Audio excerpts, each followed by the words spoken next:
So before we start, we wanted to show you just the end of the day, right? And we all kind of quite full up, and we thought it'd be nice to show you a very sweet YouTube clip.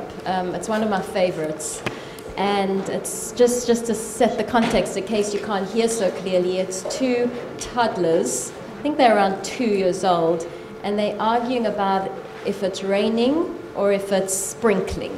The one's saying it's raining, and the one saying it's sprinkling. So you can guess which one's Terry and which one's me. It's sprinkling. Oh, it's raining. No.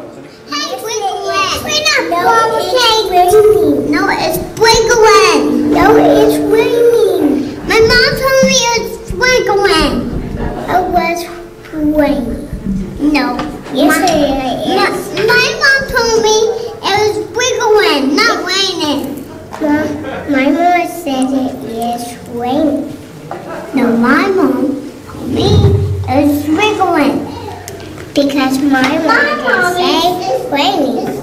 No, my mom said it's sprinkling. My mom said it's raining. Ow! My mom said it's say sorry to the sprinkling. My mom told me it's wiggling. My mom is not. It's not. Mommy, it's wiggling outside, Macy. Mommy said raining. No, it's not. Yes, it is. No, you're pretty. You're not real. I'm real. Watch. We're gonna go out there and see. I'm not gonna. Watch is not gonna see. Watch, we're gonna go out there and walk. It was just raining. Because it's raining. No, it's not. It is raining. It is raining. Ow. It is raining. It's okay. It's raining. You broke my heart. It's okay. You broke my heart. Turn around and then I'm gonna get honey. And her kid do that. Okay, there.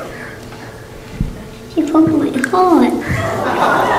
Turn around. It's right one. That's all, folks. that's it. Yeah, just to be clear, because that was a reenactment, a drama of an altercation Terry and I had. When we were 3. But not when we were 43. But it's not entirely accurate because I didn't cry, actually, when she poked my heart.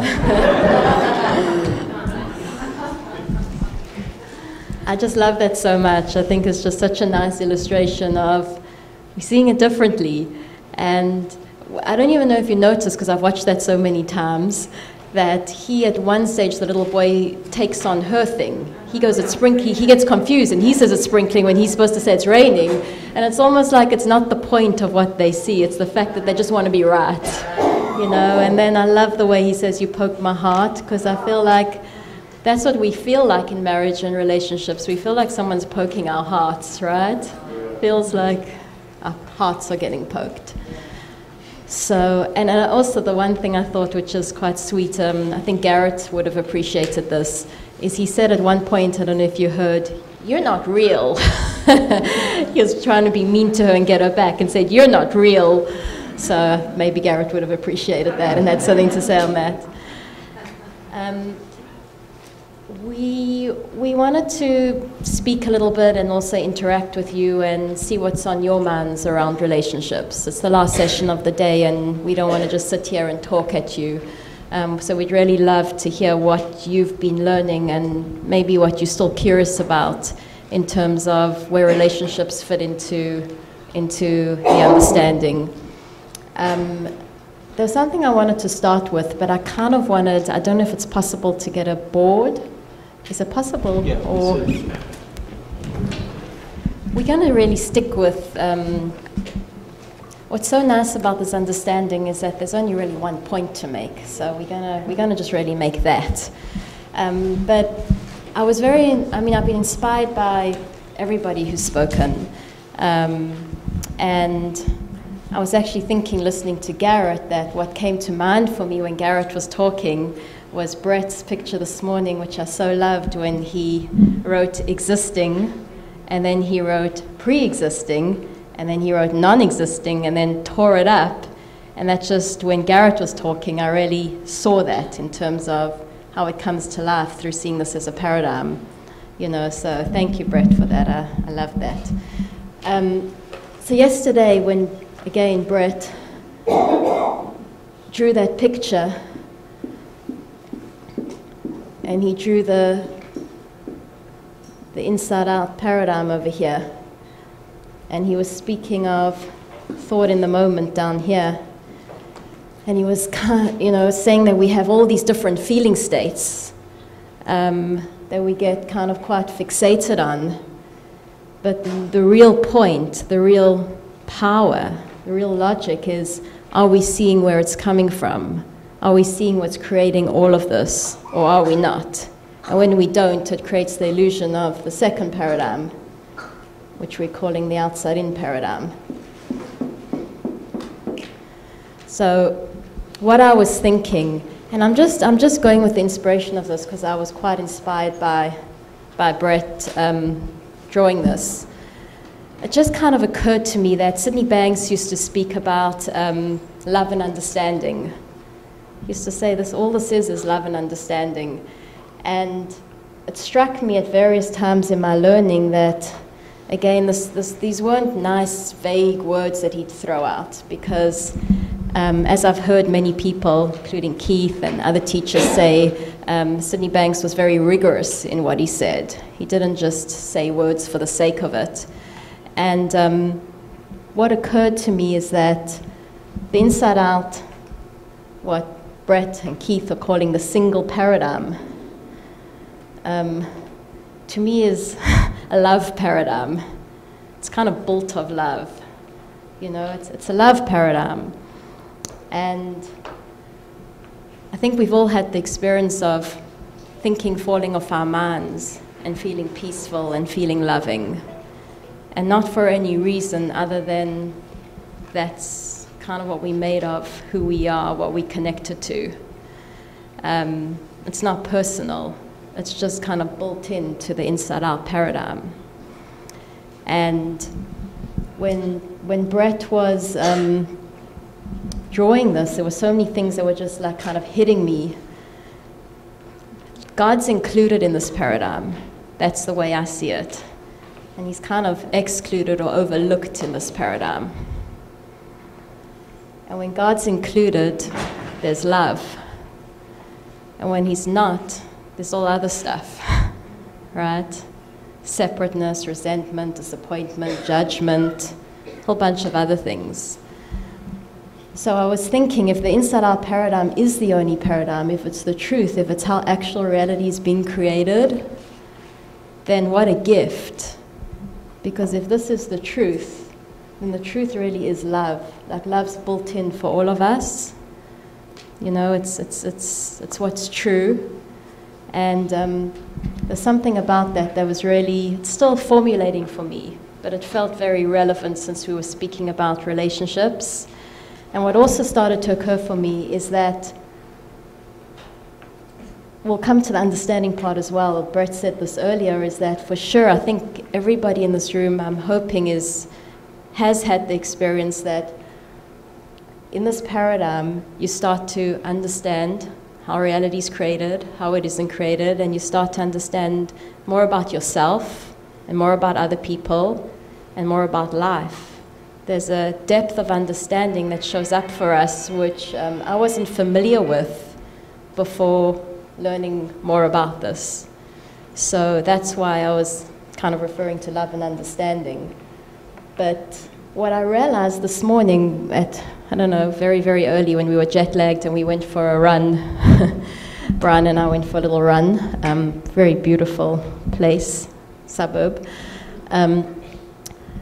It's kind of quite hard to love when you're in the illusion of the outside in. It's not set up very well for loving, right? because of the misunderstandings, because like Keith was saying, it's like, what's the matter you, hey? It's not very loving. What's the matter you, hey? It feels like somebody else is imposing or creating our experience, one feeling that we don't want to have. And we want to love the person we're with, but when we feel like they're imposing on us psychologically, it's difficult to love them even though we want to love them. So there's, it gets a little tricky. And now we can understand why. It's not a good fit. And there's so many other examples that I could give. But I suddenly, when Brett saw this, I saw, wow, we want to love because we want to be good parents, we want to be good spouses, but it's very difficult to love when we're in a misunderstanding, when we in the outside in, illusion of life. It's just not a good fit for love.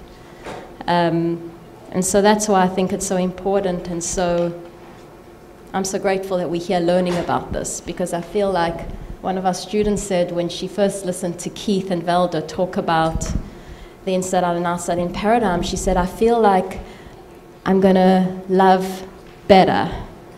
And she didn't mean like better or worse. She said, before I was trying to love from the outside in. Loving from the outside in meant trying to make my husband behave in a way that I felt I could love him more. Or trying to get him to do more of something so that I could feel more loving towards him. And there was just tension there. It just wasn't working well. And now she kind of saw that from the inside out, we just get to love. We just get to love as human beings. So that's just something that kind of showed up for me. And what I love about this learning is that I'd never seen it this way before. But just listening to Brett, it just suddenly occurred to me. So I'm also learning. So thank you all for giving me the opportunity to learn as well.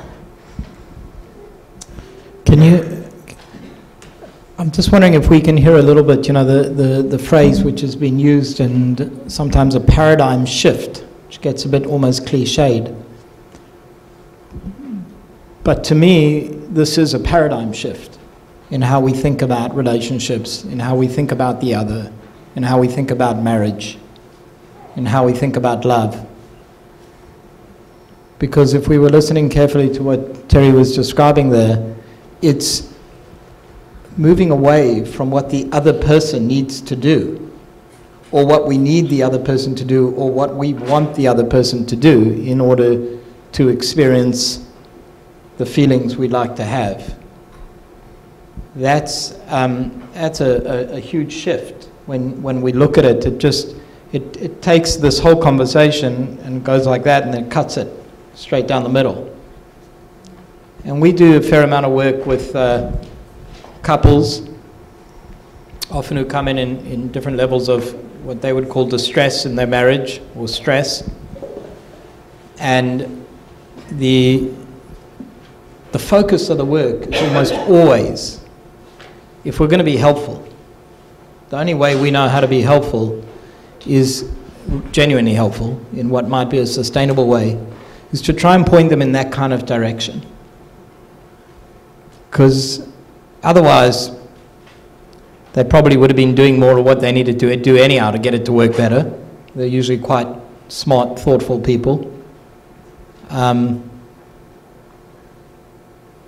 So there's something about the direction we're looking in here, in that inside-out space, as we call it, that inside-out understanding, that just shifts the game. Like, it's great to be in America. I was born actually in Canada, so it's nice to be back on my home continent, and because there's a small country north of here called Canada, just in case you weren't aware. So, and I loved how Garrett said a few times earlier, it's a whole new ball game, right? It's a whole new ball game when you see that. It's a ball game in every area of life. We were talking a bit more philosophically earlier today, and practically in terms of marriage, relationships. And of course, this extends beyond marriage into any relationship. It's a whole new ball game. There's something, again, it's funny, because the first day I was here, somebody said to me, why is nobody talking about God? And I went, just give me a chance. But I feel like we've heard that word a lot, and I don't want to overuse the God word. but it's hard not to sometimes. It's hard to leave him out, leave it out. But it feels like in a relationship, it just sometimes hits me that we're having a relationship with God, but we think that it's with the other or with life. You know, we're having this relationship with thought. We're living in this thought world. I've never had a direct experience of Brian. Like, I don't know what Brian is, etc., but through my thought experience of him. Everything that I tell you of Brian will be my thinking up until this moment of him. That's my relationship with Brian, the sum total of that. And then sometimes that kind of falls away and I have a new moment of Brian. I mean, I'm actually, every second we've been together, I've had a different moment of him. But that's all we're really having is a relationship to our own thinking and then feeling that. And it's fascinating because at times when I felt dissatisfied with my relationship, it looked like I was dissatisfied with Brian, you know, because I felt dissatisfied and kind of looked out and there he was, right? So it didn't, you know, and I didn't know at the time that that was thought. I didn't know that I was feeling thought. I thought I was feeling Brian. And so that got me kind of in my head and thinking, you know, is this the right guy for me? How can I change him? How can I make him better so that I'm not so dissatisfied? And what I love about this learning is that it makes no demands of a person to take action or not take action. It's just asking ourselves to see what's true about the situation. It's helping us to see what's really true, what's really going on. And then we kind of get to do what looks practical, looks commonsensical to us. And I just know in the early days of our marriage, when it looked like a lot of my feelings were coming from Brian and myself and all the rest of the world, put a lot of thinking on my mind about my relationship and if it was the right one for me, you know, and if I'd kind of made a mistake because I couldn't connect to him like I could connect to other people in my life and all this kind of stuff. And it's funny to me now because I don't even know when that fell off my mind. I don't even know. But a lot of it has. Not all of it. I was about to say, it's good news. Not all of it. We were doing well there for a minute. We've been hanging in there for 23 years, thank God. So We got a way to go. yeah. Somebody was asking me yesterday after one of the talks, and I'm not even sure, this idea is not 100% clear to me yet, so I'm just sort of sharing it and see where it leads us. But because I just want to make a comment on what you were saying about the inside out and the outside in, and this sort of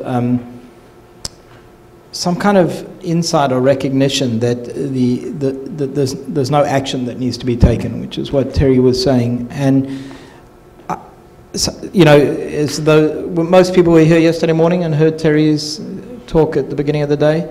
So, so assuming most people did, and she was talking about some very dark moments in her life where she was in a state of misunderstanding, and she was lying in a hospital bed, and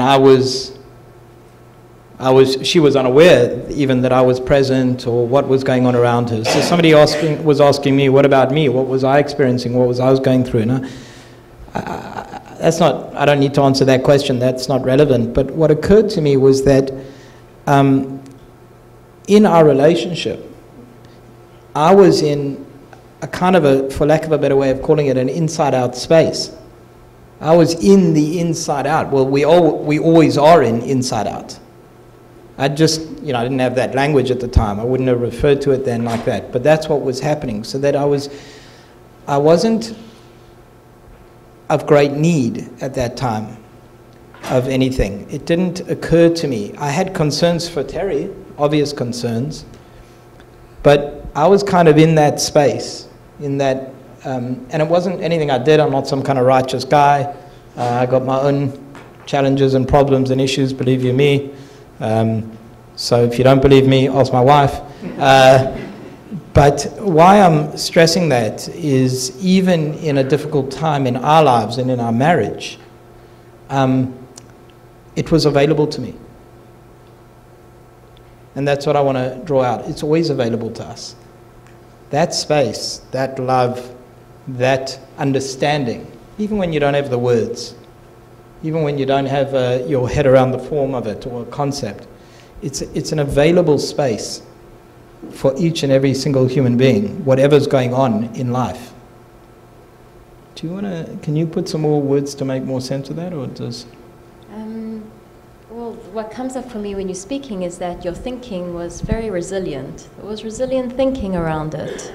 I don't think it felt to you that I was causing or doing anything to you. And so you were just resilient, and you were really helpful and very loving and very practical. And it wasn't by your own efforts. Yeah. You know, it's like sometimes you're not that way and sometimes I'm not that way. That's just what happens when we kind of got the logic sorted. It sorts itself out. So you hadn't learnt about this, but that's what happens when you're, you know, sometimes it feels like you're only inside out if you're aligned with the fact that thought's creating feeling, but that's not true, because we've all been inside out, you know, hundreds, thousands, millions of times in our lives, and we haven't known anything about that.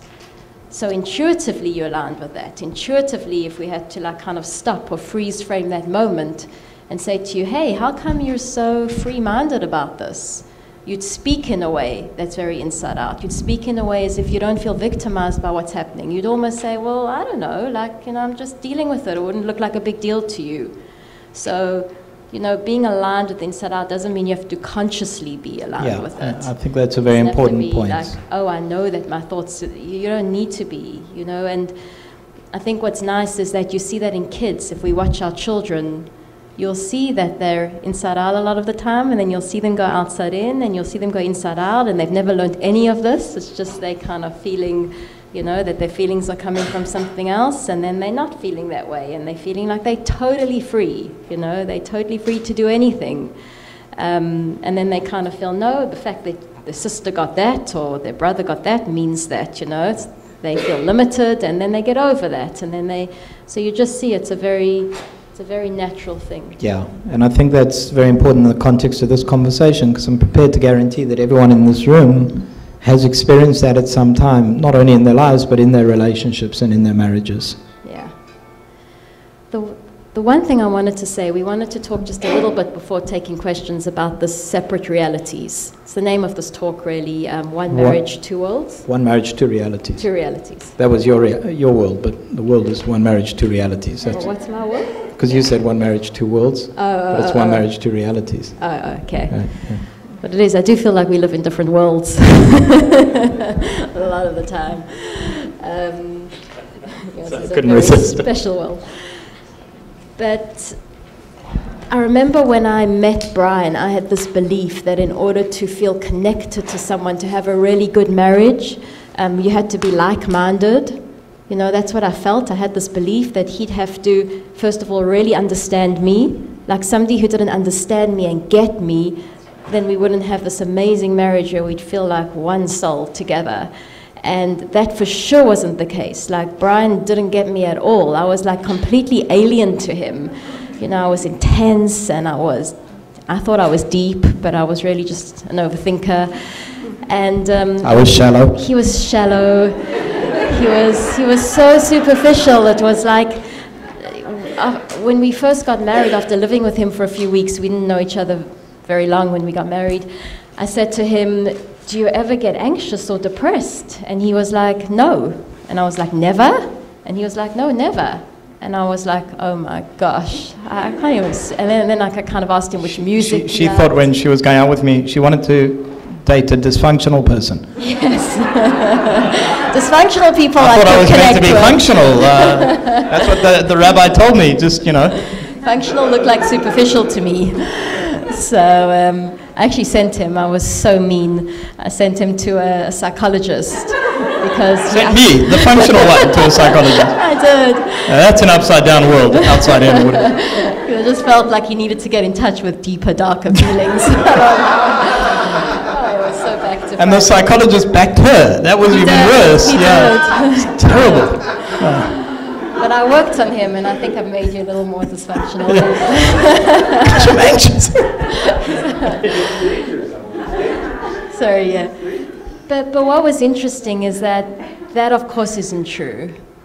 because Brian could never understand my world. Like, he can never live in my heart and my mind and my thinking. And I can never understand his world, and we're not meant to because we weren't created that way.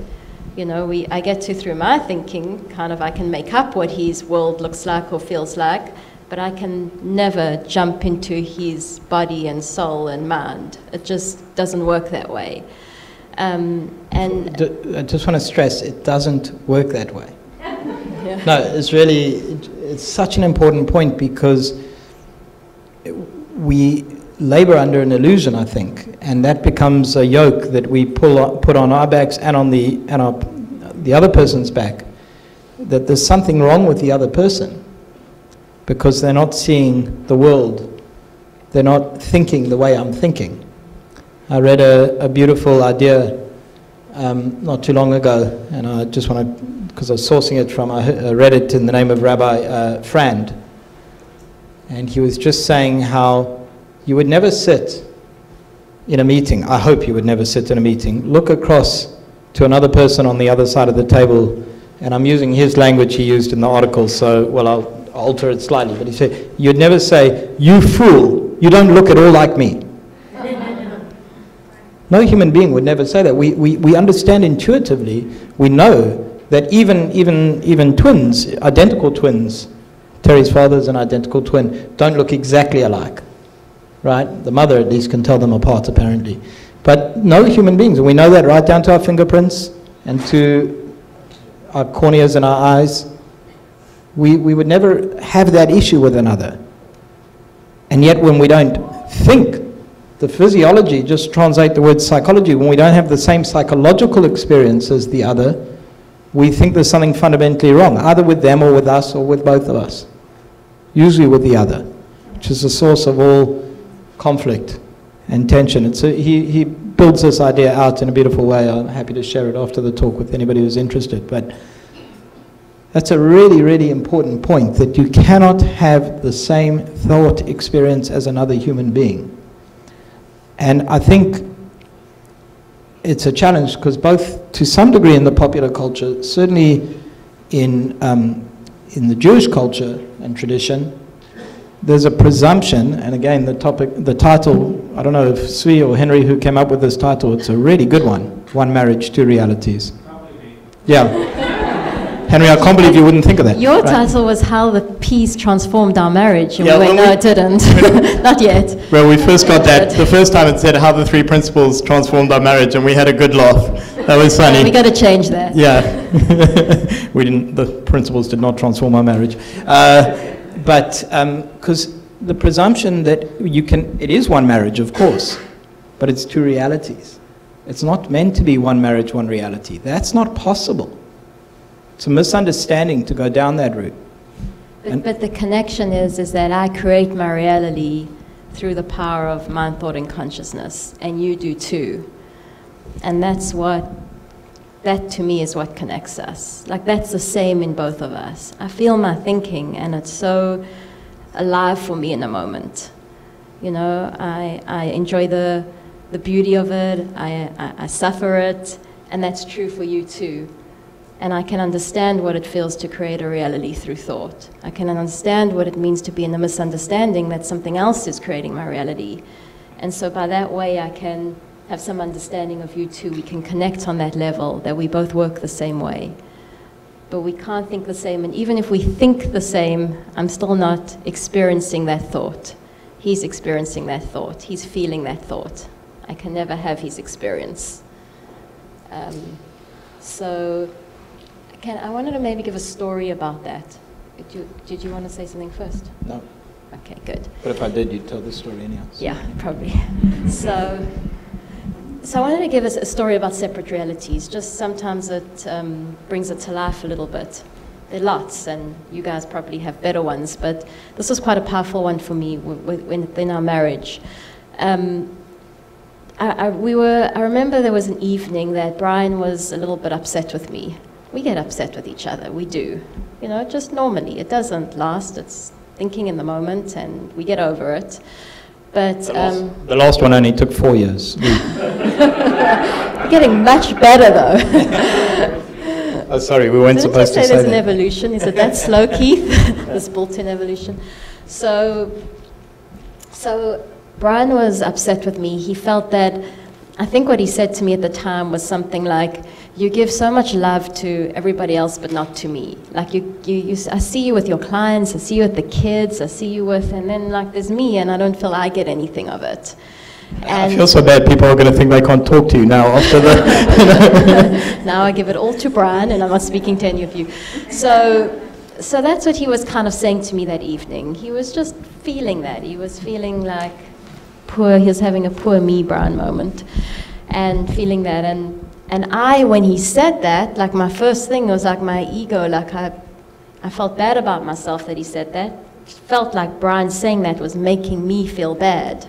Can you see the logic out of that? Him is making me feel bad. So I started to, in my mind, build my defense, right? Like, that's not true. And I was starting to get really defensive in my own mind. And there was just a pause moment where I saw this like feeling of that build up of judgment and defending myself and showing him that that's not true, and doesn't he see how hard I'm working and how much I do for him, and I made him supper and all of that. Just all of that started to in 1 second, you know. It was like what Brett drew the other day with that kind of belief and then all the little branches that so quickly grow out of that. And I just felt the feeling of that, and it kind of hit me where it was coming from. And again, it's a really deep thing when insightfully that hits you. And my mind just quietened down on its own. And what came up for me is I suddenly looked at Brian, and it's like I had this opportunity to do something which I can't really do, but I kind of felt like I jumped into his mind a little bit. Like I realized he was experiencing something that was real for him, right? He was experiencing something. And I saw that the way it looked to him was as if I was just giving everybody else love, because that was the thinking he was having, and that was the feeling, and not him. And I kind of then almost jumped back into my own reality and saw that what I was feeling and experiencing was that I was just working really hard, you know, and I kind of had such faith in our marriage that I kind of felt like Brian would give me a break here. Like he's the guy who doesn't mind if he doesn't get, you know, a big piece of pie. Like he just gets that there's love, that's already inbuilt. So I don't need to give that to him. That's just the assumption that I made, right? There was nothing in it. It wasn't like I was purposely doing that, or that I had less love for Brian, or etc. It was actually coming from a place that I had so much faith in our relationship. But I saw that he could never know that. Like where he was coming from in his experience, that wasn't factored in for him. You know, he wasn't a mind reader. He was just having his own experience of it. And in a way, why this is such a deep process when you insightfully kind of go inside out, because you see separate realities. That's what I saw at that moment. Because if I hadn't had that, I probably would have started to get judgy and think, oh, he's outside in, he thinks that I need to give him love in order for him to feel love, and I would have just got all judgy and intellectualized this thing. But instead, I was kind of insightfully shown something, and I didn't do anything. I just almost just quietened down, and I just leant over and held his hand. That was it. I didn't know what to say. I didn't know how to show him what was in my heart, or how to, and he didn't do anything either. He just kind of quietened down, and we just held hands, and it just felt like a loving moment. And it was very powerful for me. Very, very powerful, because nothing needed to be resolved or explained, and sometimes it does. Like sometimes you can communicate more effectively, but it just didn't. And that again is just the power of the inside out. There's an intelligence there that is factored in, and it's very, very powerful. As we said, it's a very generative, very generous, very generous. Generous and generative, yeah. Yeah, very benevolent and very insightful. Yeah. Should we take some questions? Yeah, let's do that. If there are any. Any questions about what we've said so far? I didn't hear that. How did it come off? I don't recall this incident. No, I told you I was the shadow one. Right. Now you get what I mean, right? I just said, where's the pizza and beer? Such a moving moment in our marriage. Yeah. No, I was like, should I share that story? He's like, what story? Well, it's interesting. I mean, I'm being serious. I don't recall that incident. I have a vague recollection that I had a moan about this, and it was a kind of an ongoing narrative. It wasn't probably so. It was probably an ongoing moan, and to some degree, it's still ongoing. By the way, no, and seriously. But what's significant about this is, and we were laughing a little bit, like. They got these documentary things, like I know, Garrett, you'll know this, because they did it with the sports teams now. I saw they did it with the New England Patriots, and I know they've just agreed a contract to do it where we come from, and what the proper sport, what you guys call football is not football. Football is with a round ball. And so there's a team in England called Manchester City, so they've just agreed this big contract. They have these camera crews that follow the team around for an entire season in the locker room and everywhere. So Terry and I were laughing because I said if we could have one follow us around in our marriage just for 24 hours, right? So they would see, you would see everything that everybody else is going through on a relatively regular basis. Like this morning, Terry was telling me, well, I was trying to eat cereal from the bowl, when there's a bit of milk left over. So, well, it's very, very important that you drink that milk from the bowl without a spoon, okay? But that can cause quite a lot of tension in our relationship because apparently it's not that attractive. It irritates me. Right. She's under an illusion that can irritate her, right? So I had to excuse myself and go, and it's a very small hotel room. So I had to kind of go into the passage. And the next thing I hear, how long does it take you to drink the last bit of milk from a bowl? So we got our own stuff going on, as you can hear. Svi probably would never ask us to do this talk. Poor guy's just shaking his head. Right, you can delete this whole bit out. So, but I guess the point is that that to your question, Mark, jokes aside, is that the fact that I don't really remember it is quite significant, right? Because it just meant that built into us is a capacity to have moments where we're struggling a little bit with something, and that there's a misunderstanding that I was under, which is what Terry was doing or not doing in that instance could have some kind of effect on me. And I was caught in that misunderstanding or illusion. And then I moved on from that somehow and evolved. And then there'll be moments, you were saying yesterday in your talk, where I'll sip, I'll forget again, and then there'll be some kind of tap on my shoulder. And that capacity, again, is intrinsic, it's innate. It is innate. This is the Innate Health Conference, after all. It's inherent. We all have that capacity. So maybe that's the reason, at a deeper level, why I don't really have a recollection of the specifics of that. Brian and Terry Rubenstein, everybody, thank you very much.